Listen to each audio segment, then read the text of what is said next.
Hello, my name is Angel and I talk about my infographic.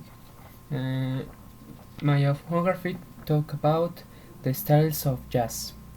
The first the first style is ragtime.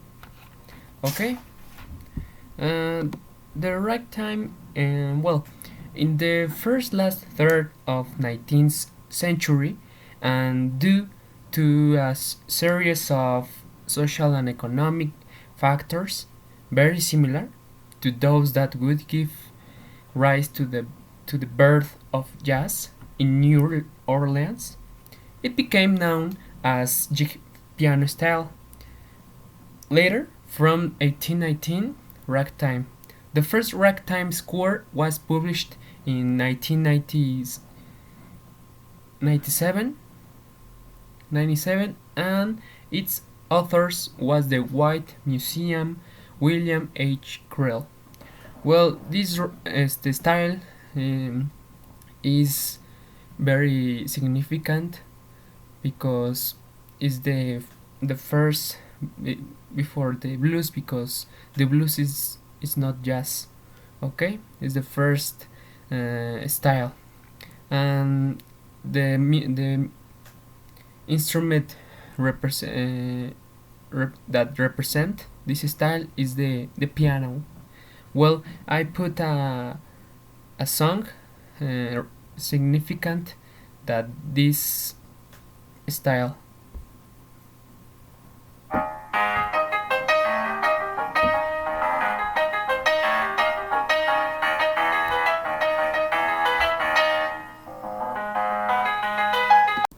Okay, continue. The next, well, I talk about only the most important styles. Okay, the first is the ragtime, and then I think that it is the swing time. That is that. Okay, perfect.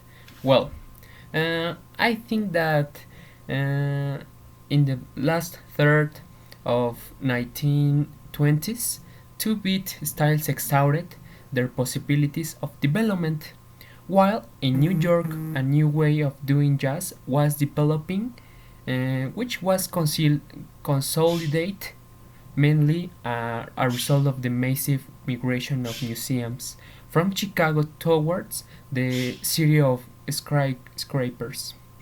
The bands of Fletcher Henderson, Duke Ellington, Jimmy Lawsonford, and Chick Webb were those the market the course of the new style whose main characteristic was the formation of large orchestras.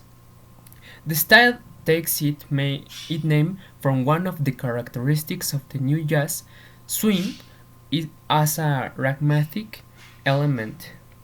It was a commercial operation of the agents of Benny Goodman, who ran one of the most popular bands of the time, by designing him as king of swing.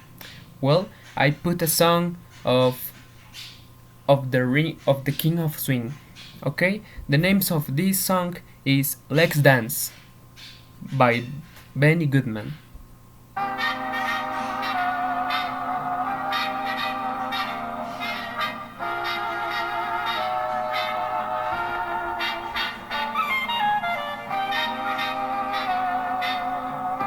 Okay, well, the next important style of the jazz, I think it is free jazz. Well, in 1960, he began with the publication of the anonymous album by Ornette Coleman and his double quartet, which represents a stylistic revolution in jazz. Free jazz dispensed with elements hitherto essential in jazz, such as swing, phrasing, or intonation, also opening up to influences from world music and becoming politicized in a very ostensible way. In the early 60s, there was a apparently irresistible rise of free jazz that, in parallel, received a huge amount of rejections summarized in a single sentence: "This is not music." By the middle of the decade, free jazz had become a richly articulated form of expression that encompassed all themes and commanded all avenues of jazz development. However, from of 1967 on, a clear recession in the public's favor with free jazz began to be appreciated. Well, next I put a song of by Ornette Coleman. The name of this song is Body Meta. Okay?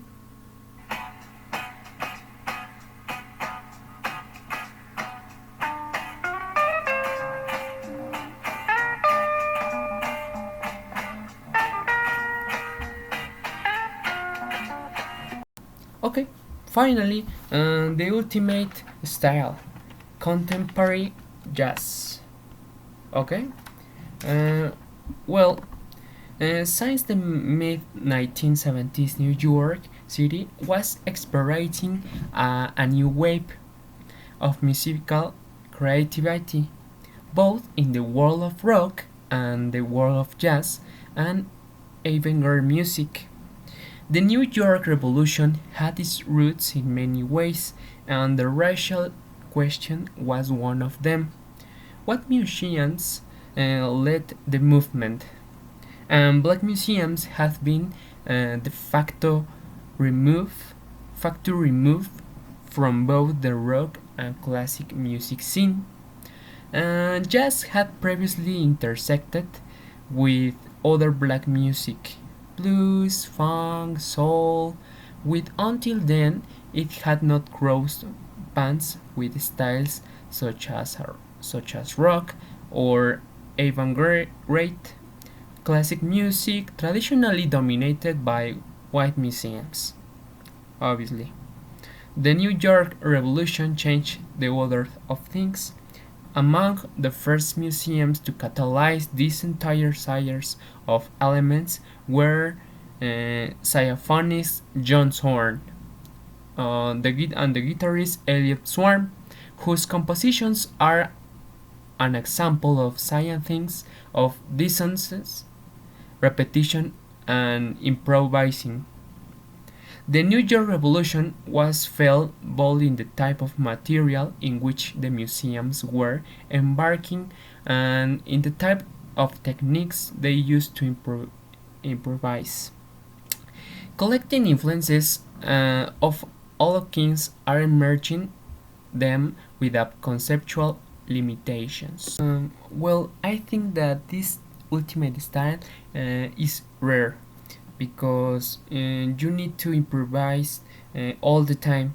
Well, John Zorn, for example, is the saxophonist, and this guy used a saxophone for improvise. But in my opinion, is strange. I put a improvising, scene improvising the of John Zorn. Okay, listen.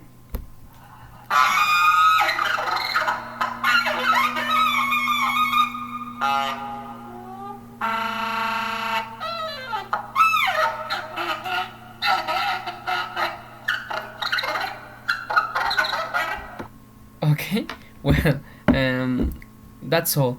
That's all of my infography.